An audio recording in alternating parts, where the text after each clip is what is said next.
Hey everyone, Sarah here at Three Little Potters, and I have a new glaze that I'm reviewing today.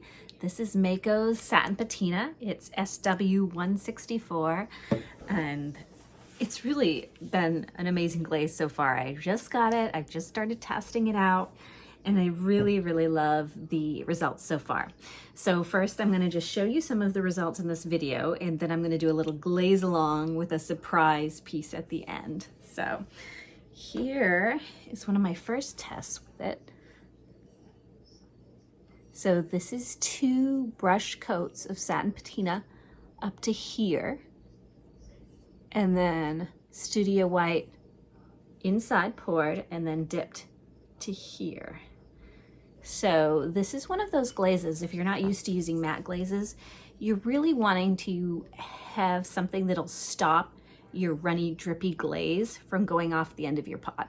So you can get matte glazes, think something like winter wood, satin patina, something like that. It's a very stable glaze. It's not going to move at all, and it's going to keep your other fast flowing glazes from reaching your kiln shelf. So it's a very useful glaze in that way. Here it is with variegated Dove Gray. Now, variegated Dove Gray is a glaze that I mix. I will link the recipe below in case you would like to try this glaze out yourself. Dove Gray matches well with a lot of things and really combines well with a lot of things. And here you can see that I did the 2 brush layers right here, and that is the amount of movement that the Dove Gray did over it. Now, if I was using a light flux or something like that, I would expect it to go even further with that.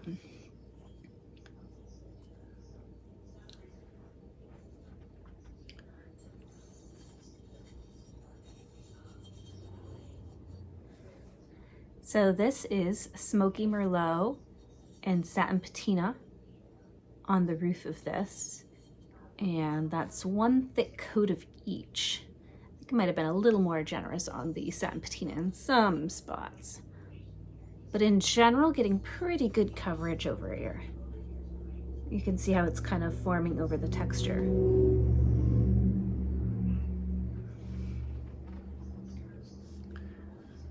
And this is 1 coat of Satin Patina on the stem of this. And you can see where the 1 coat is a little bit thinner here.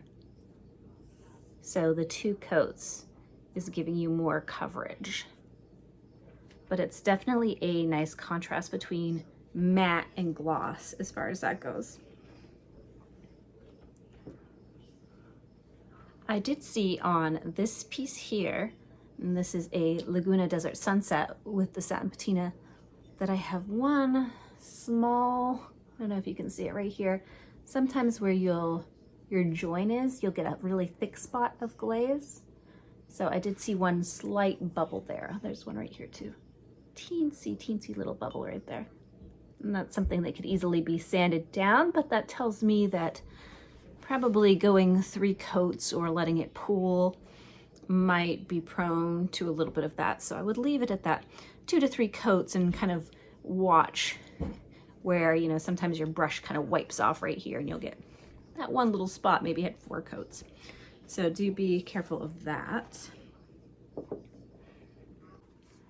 So my final thoughts on Satin Patina is that I definitely really love it. I'm interested to see if it will sell well for me on Etsy or not. I personally really like this combo. I hope it's popular with other people as well. I occasionally have less than favorable results with matte glazes, but I do love the matte with glossy. Last year I did a whole set of sort of buttery satin base glazes here with a drippy cover gloss glaze, and they did really well. Not really well, not as good as the ring dishes, but they did fairly well. So I'm gonna see how these go this year. It's also worth remembering that Satin Patina is not a glaze that you want acidic food coming in contact with. It is a safe glaze, as in it's not, you know, it doesn't have lead or cadmium in it or anything like that that you need to worry about.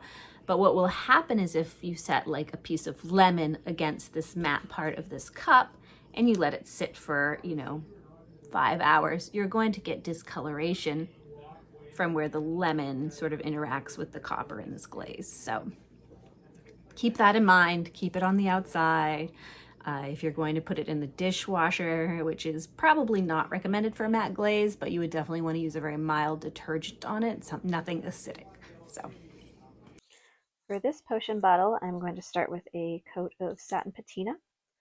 That's Mayco Satin Patina. This bottle already has a white liner glaze on the inside.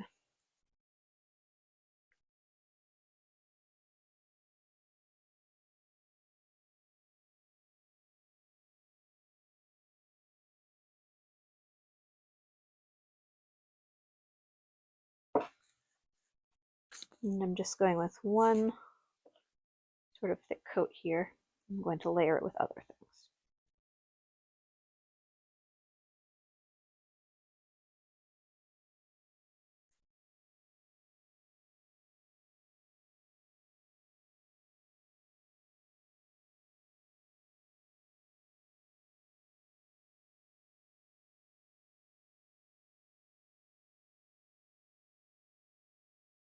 Our bottle that has the base coat of Satin Patina has been drying for a while, and I'm going to go ahead and put a layer of shipwreck over this.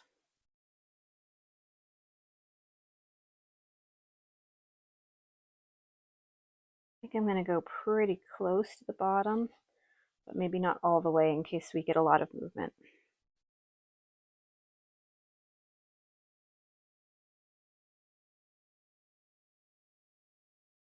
So since Satin Patina is a new glaze for me, I really have no idea how this is going to come out. Obviously have hopes that it will look really cool.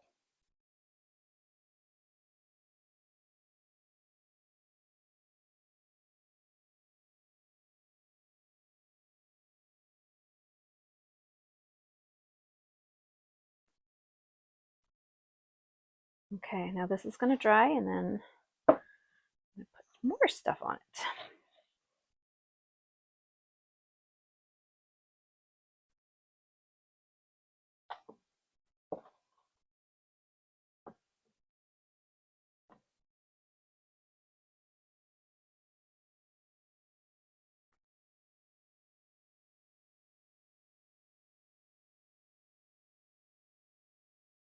All right, so I'm not going to put the brush back in that because it's got some shipwreck on the brush.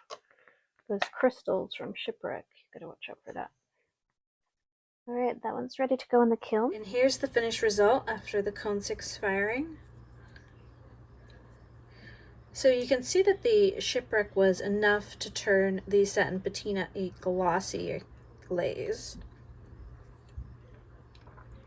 Here you can see a bit of light flux adding the movement. So there was some light flux here, and that moved around to about here.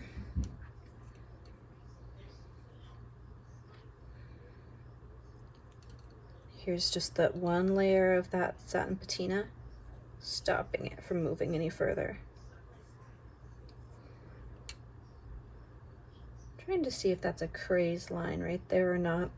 Sometimes using a flux glaze can change that expansion enough that the flux will cause a little bit of crazing at times, but this is only on the outside of the piece. The inside is a stable white glaze, so it doesn't really affect the functionality if you have a little bit there. I don't think that is, though.